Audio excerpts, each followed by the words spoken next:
നമസ്കാരം. കോട്ടയത്ത് ഏറ്റുമാനൂരിൽ ഒരമ്മയും 2 പെൺമക്കളും ആത്മഹത്യ ചെയ്തു. ട്രെയിനിൻ്റെ മുമ്പിൽ ചാടിയാണ് അവർ ജീവനൊടുക്കിയത്.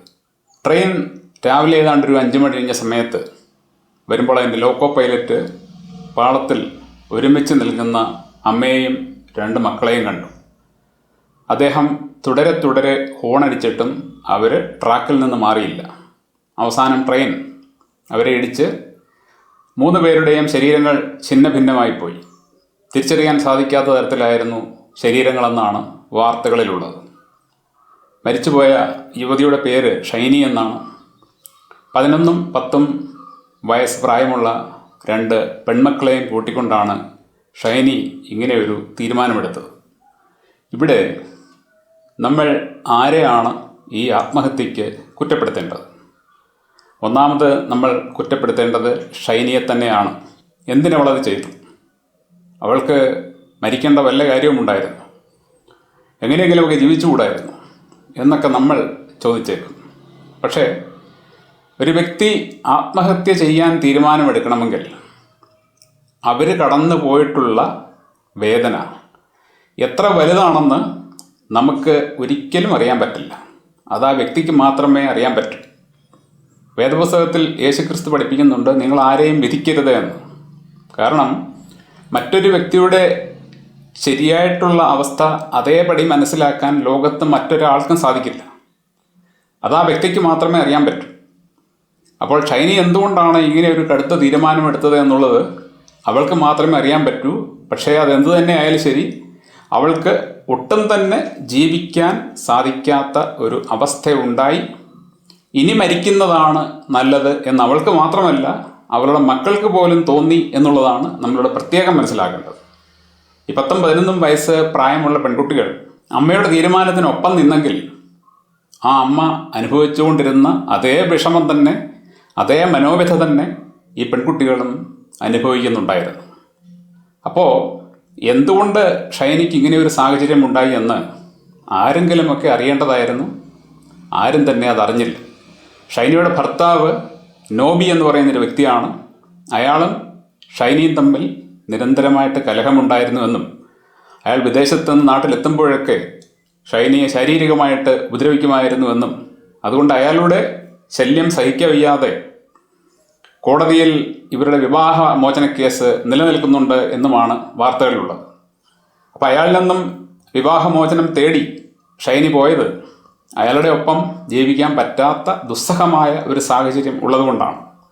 BSc നഴ്സിംഗ് പാസ്സായ ഷൈനിയെ അയാൾ ജോലിക്ക് അയച്ചിരുന്നില്ല എന്നാണ് പറയുന്നത്. അവൾ വിദ്യാഭ്യാസം ചെയ്ത് സ്വന്തം കാലിൽ നിൽക്കാൻ ആഗ്രഹിച്ചിരുന്ന ഒരു യുവതിയാകാം.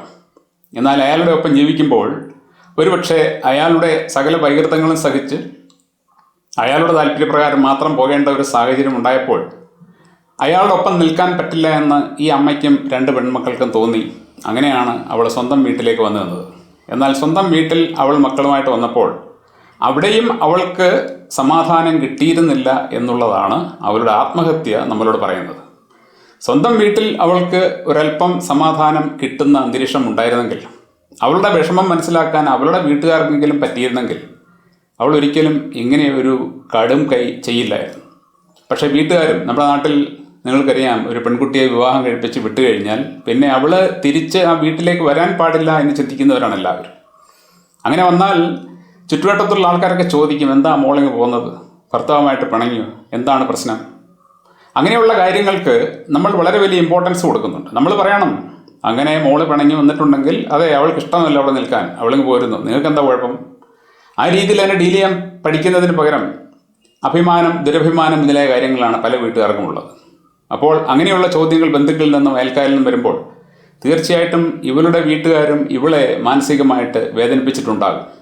അങ്ങനെ ഷൈനി മറ്റൊരു ജോലി കിട്ടാനായിട്ട് ശ്രമിച്ചു. പക്ഷേ അവൾക്ക് ജോലിയൊന്നും കിട്ടിയില്ല. അവൾക്ക് എവിടെയെങ്കിലും ഒരു അല്പം വരുമാനം കിട്ടിയിരുന്നെങ്കിൽ അവൾ കുട്ടികളെയും കൂട്ടിക്കൊണ്ട് ഒരു വാടക വീട്ടിൽ പോയി താമസിച്ചേ. എന്നാൽ അവളുടെ ദൗർഭാഗ്യം മൂലം അവൾക്ക് ഒരു ജോലി കിട്ടിയില്ല. അവസാനം ഭർത്താവിൻ്റെ ഒപ്പം ജീവിക്കാൻ വയ്യാത്ത അവസ്ഥ, സ്വന്തമായിട്ട് കയ്യിൽ പണമില്ല, സ്വന്തം വീട്ടിലും സമാധാനമില്ലാത്ത അവസ്ഥ. അങ്ങനെയാണ് അവൾ ഒടുവിൽ ആത്മഹത്യയിൽ അഭയം പ്രാപിച്ചത്. എന്നാൽ നമ്മളിവിടെ അവളെയോ അവളുടെ ഭർത്താവിനെയോ വീട്ടുകാരെയോ കുറ്റപ്പെടുത്തുന്നതിനേക്കാൾ ഏറെ ഞാൻ കുറ്റപ്പെടുത്താൻ ആഗ്രഹിക്കുന്നത് ഇവൾ പൊയ്ക്കൊണ്ടിരുന്ന പള്ളി, ഇവൾ ആയിരുന്ന സഭ എന്നിവയാണ്. ഇവളൊരു ക്രിസ്ത്യൻ വിശ്വാസിയാണ്. അവൾ പള്ളിയിൽ പോകുന്ന ഒരു സ്ത്രീയായിരുന്നു എന്നാണ് ഞാൻ മനസ്സിലാക്കുന്നത്. അപ്പോൾ തീർച്ചയായിട്ടും ആ പള്ളിക്ക്, ആ പള്ളിയിൽ വരുന്ന അംഗങ്ങളുടെ കാര്യത്തിൽ ഏതെങ്കിലും തരത്തിലുള്ള ഒരു താല്പര്യമോ ഉത്തരവാദിത്വമോ ഉണ്ടെങ്കിൽ ഇങ്ങനെയുള്ള ആത്മഹത്യകൾ ഒരിക്കലും ഉണ്ടാകില്ല. നമ്മൾ കേൾക്കുന്നുണ്ട് 15-14 വയസ്സുള്ള കുട്ടികൾ പോലും ആത്മഹത്യ ചെയ്യുന്നത്. ഞാനിപ്പോൾ ഹിന്ദു മതത്തിലേക്കോ അല്ലെങ്കിൽ ഇസ്ലാം മതത്തിലേക്കോ ഒന്നും പോകുന്നില്ല. ഞാനും ഒരു ക്രിസ്ത്യാനി ആയതുകൊണ്ട് ഞാൻ ഞങ്ങളുടെ ക്രിസ്ത്യൻ സഭകളോട് ചോദിക്കുന്നത്, നിങ്ങൾ ഈ പള്ളികൾ നടത്തിക്കൊണ്ട് പോകുന്നതിലൂടെ സമൂഹത്തിന് എന്ത് ഗുണമാണുള്ളത്? എല്ലാ ഞായറാഴ്ചയും പതിവ് പോലെ ഒരു നാടകമായിട്ട് ഒരു കുർബാന നടത്തുന്നു, ചില ചടങ്ങുകൾ, കാപ്പി കുടിക്കാൻ വേണ്ടി ചില പ്രാർത്ഥനകൾ, കൊട്ടിഘോഷിച്ച് കുറച്ച് പെരുന്നാളുകൾ, രാത്രിയിൽ പടക്കം കത്തിച്ച് കുറേ ജീവികളെ പേടിപ്പിക്കുന്നു, കുറേ ചെണ്ട കൊട്ടുന്നു, കുറേ പേര് മദ്യപിച്ച് ബേക്കൂത്ത് നടത്തുന്നു. ഇതിനപ്പുറം ഈ പള്ളിയിൽ വരുന്ന സാധാരണക്കാരായിട്ടുള്ള വ്യക്തികളുടെ മാനസിക പ്രശ്നങ്ങളോ സാമ്പത്തിക പ്രശ്നങ്ങളോ ഒക്കെ ഒന്ന് മനസ്സിലാക്കി അവരെ സഹായിക്കാനായിട്ട് എന്തെങ്കിലും ഒരു ശ്രമം നിങ്ങളുടെ ഭാഗത്തു നിന്നുണ്ടാകുന്നുണ്ടോ? എന്തിനാണ് പള്ളികൾ? ആൾക്കാരെ സ്വർഗത്തിൽ വിടാനാണ്. അങ്ങനെയാണ് നിങ്ങൾ ചിന്തിക്കുന്നതെങ്കിൽ നിങ്ങൾ ഭൂലോക വിഡ്ഢികളാണ് എന്ന് പറയേണ്ടി വരും. ഒരു മനുഷ്യനും ആരെയും സ്വർഗത്തിൽ വിടാൻ പറ്റില്ല. സ്വർഗവും നരകവും ഭൂമിയുമെല്ലാം ദൈവത്തിൻ്റെ സ്വന്തമാണ്. അതിനു വേണ്ടത് ദൈവം ചെയ്തോളും. നിങ്ങളുടെ കടമ എന്ന് പറയുന്നത് ഒരു കമ്മ്യൂണിറ്റി എന്ന നിലയിൽ അവിടെ വരുന്ന ആൾക്കാരുടെ കൂട്ടത്തിൽ ഗതികെട്ട് നിൽക്കുന്ന മനുഷ്യർക്ക് അത്താണിയായിട്ട് മാറുക എന്നുള്ളതാണ്. ഇപ്പോൾ ഈ ഷൈനയുടെ കാര്യം തന്നെ നമ്മൾ എടുത്തു കഴിഞ്ഞാൽ, ഈ പെൺകുട്ടി തീർച്ചയായിട്ടും ഭർത്താവിൻ്റെ വീട്ടിൽ നിന്നും സ്വന്തം വീട്ടിൽ വന്ന് നിൽക്കുകയാണ് എന്നുള്ളത് പള്ളിയിലുള്ളവർക്കറിയാം. അപ്പോൾ അവൾക്ക് ജീവിതത്തിൽ പ്രശ്നമുണ്ട് എന്നവർക്കറിയാം. അപ്പോൾ അങ്ങനെയുള്ള ആൾക്കാരെ കാണുകയും അവരോട് അവരുടെ അവസ്ഥകളെക്കുറിച്ച് ചോദിക്കുകയും അവരുടെ വിഷമം അവർക്ക് തുറന്നു പറയാനുള്ള ഒരു വേദി ഒരുക്കുകയും അങ്ങനെ അവർക്ക് എന്തെങ്കിലും സഹായം ചെയ്തു കൊടുത്താൽ അവരുടെ പ്രശ്നം മാറുമെന്നുണ്ടെങ്കിൽ അത് പള്ളിയുടെ ഒരു കമ്മിറ്റിയിൽ പൊതുവായിട്ട് ആരോടും സംസാരിക്കേണ്ട, പള്ളിയുടെ കമ്മിറ്റി അംഗങ്ങൾ തമ്മിൽ ഒരു ചർച്ച ചെയ്ത് ആ പെൺകുട്ടിക്ക് എവിടെയെങ്കിലും ഒരു ജോലി ഏർപ്പെടുത്തി കൊടുക്കുക, അല്ലെങ്കിൽ അവരുടെ വീട്ടിലെ പ്രശ്നം പരിഹരിക്കത്തക്ക പോലെ മറ്റെന്തെങ്കിലും നടപടിയെടുക്കുക. ഇതൊക്കെ ഒരു പള്ളി വിചാരിച്ചാൽ സാധിക്കുന്ന കാര്യമാണ്.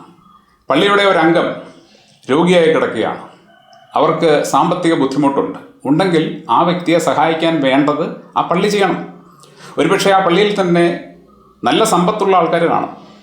അവർക്കൊരു പക്ഷേ അറിഞ്ഞുകൂടാ അവരുടെ കയ്യിലുള്ള പണം ആർക്കാണ് കൊടുക്കേണ്ടത്. ആരെങ്കിലും അർഹരായിട്ടുള്ള മനുഷ്യനുള്ളിൽ കൊടുക്കാൻ മനസ്സുള്ള ഒരുപാട് പേര് കാണും. അപ്പോൾ അങ്ങനെയുള്ള ആൾക്കാരോട് ഇത്തരക്കാർ അവിടെ ഉണ്ടെന്നും അവർക്ക് നിങ്ങൾ സഹായം ചെയ്യണമെന്നും പള്ളി പറയേണ്ടതാണ്.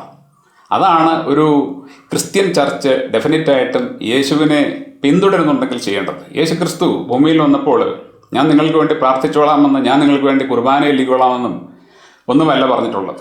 ഏതൊരു വ്യക്തി അദ്ദേഹത്തിന് മുമ്പിൽ ആവശ്യമായിട്ട് ചെന്നിട്ടുണ്ടോ അവരുടെ എല്ലാം പ്രശ്നങ്ങൾ പരിഹരിച്ചു വിടുകയാണ് അദ്ദേഹം ചെയ്തത്.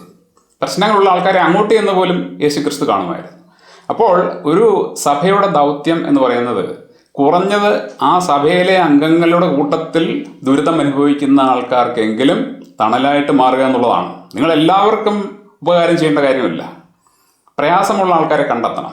ഒരു പുരോഹിതൻ തീരുമാനിക്കുകയാണ്, എൻ്റെ പള്ളിയിലെ ഒരംഗവും ഒരു ക്രിമിനലായിട്ട് മാറില്ല, എൻ്റെ പള്ളിയിൽ വരുന്ന ഒരു കുട്ടി പോലും വഴിതെറ്റിപ്പോവുകയില്ല, എൻ്റെ പള്ളിയിലെ ഒരാൾ പോലും ആത്മഹത്യ ചെയ്യുകയില്ല എന്നൊരു പുരോഹിതൻ തീരുമാനിച്ചു കഴിഞ്ഞാൽ അദ്ദേഹത്തിന് മുമ്പിൽ അത് നടപ്പിലാക്കാനുള്ള വഴി താനേ തുറക്കും.